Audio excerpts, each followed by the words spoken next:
everyone, today I'm doing the 10 products I would repurchase tag, and I was tagged by Miss Cody Full to do this tag, and I will put a link to her channel right here. She has amazing videos and reviews and tutorials and things like that, so you guys should definitely go and check out her channel. So basically this tag has been circulating for a really long time, and it's about if you lost all of your makeup products, what are the 10 items that you would repurchase to kind of start over with your collection. So I guess I will go ahead and get started with the first thing. So I'm going to start off with face products. The first item will be foundation, and because I have combination skin, I use a different foundation in the summer and warmer months than I do in the cooler months. So I'm kind of going to cheat and say 2 different foundations because I can't decide which one I would choose because it would depend on what season it is. So the first one is if it were cooler months like right now, I'm using the Revlon PhotoReady. And this is an oil-free foundation, but it still has, there's little tiny like light reflecting properties in this, so it still kind of has a little bit of a dewy finish, which is better when my skin tends to be a little bit more dry in the fall and in the winter. And I use the color number 3 Shell, but this is still oil-free, so it's still good for me because I do have breakout prone skin. But if it were a warmer month, then I would choose Chanel Vitalumiere Aqua. This is also an oil-free foundation, but it's more of a matte finish.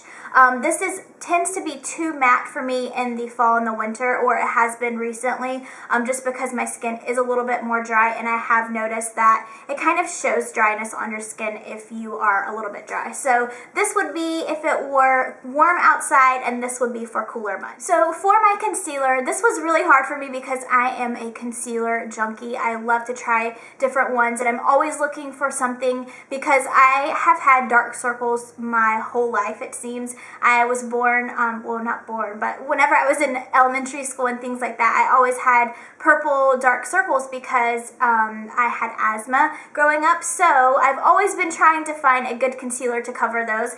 But the one that I would go with is the Maybelline Instant Age Rewind because I just like this. It's a very full coverage concealer.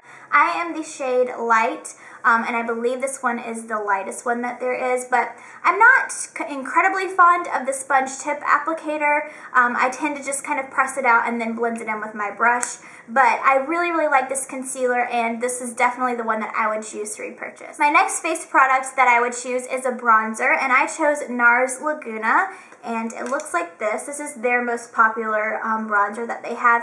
I'm currently trying to find a good dupe for this though, like a drugstore dupe, because I feel like this runs out so quickly, or I go through it so fast, and I just want to find something that's a little bit less that I can go and pick up at the drugstore. It's a little bit easier to get. But as of right now, while I'm still trying to find something to replace this, I would choose NARS Laguna. My next face product is blush, and I would choose MAC's blush in Springsheen, which is a really pretty shimmery peachy pink color, and I chose this. It's very similar to NARS Orgasm, and I have that one too, but I like this one a little bit better because it's not as shimmery, but I like this color because it goes with any kind of eye look. If you're doing a smoky eye or more of a neutral eye, peach colors like this always tend to look flattering with pretty much anything. So if I had to choose one blush, then I would choose MAC Springsheen or something that's more of a peachy pink color. So moving along to eye products, for eyeshadows, I would choose an eyeshadow palette. That way I could have a variety of colors to choose from, and the one that I chose to talk about is the Sweet Dreams collection from Too Faced, which is the same one that Miss Cody Full talked about, but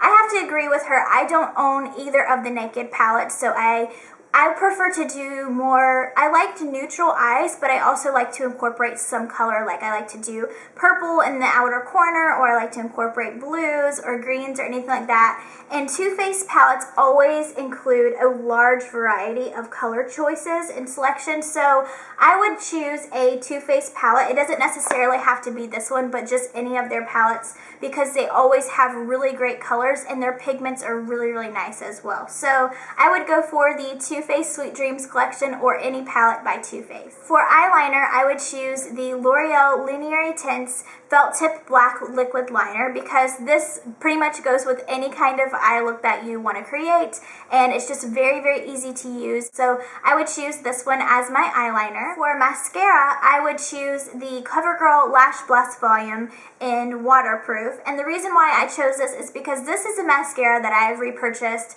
countless times. I've tried so many different kinds of mascaras and I love so many different ones, but this is the one that I continually go back to repurchase, so this would probably be my #1 purchase if I were to have to start over with my collection. So I like this one because it adds a lot of volume to your lashes without looking clumpy, and the good thing about the waterproof version is that it actually holds the curl in your lashes better than the regular version does. So I would choose the Lash Blast Volume in waterproof. The last two products are lip products, and I chose two different colors from the Revlon Lip Butter collection because that is by far my favorite lipstick formula. So the first one that I chose is a more daytime appropriate color, and this one is Peach Parfait. And I'll swatch it on my hand. But this basically looks like the lipstick version of the MAC Springsheen blush. It's just a really pretty peachy pink, and it has some gold shimmer in that, but it looks really nice paired with any kind of eye look. And the second lip butter color that I chose is Red Velvet, and I chose this one because it's a deep burgundy red, and I think that this one is so pretty for evenings, or if you have some place that you want to look a little bit more glamorous, then this is a good color to wear. So I chose both of these because one is a little bit more daytime appropriate and one would be more of like a dressy event or anything like that. So these are the two lip products that I would choose. Alright, so that is my 10 products that I would repurchase. I hope that you guys enjoyed this video, and I will list down below the people that I tagged, but if you haven't done this video, then feel free to do it as well because it's a lot of fun. So I hope that you guys have a great day, and I will see you next time. Bye!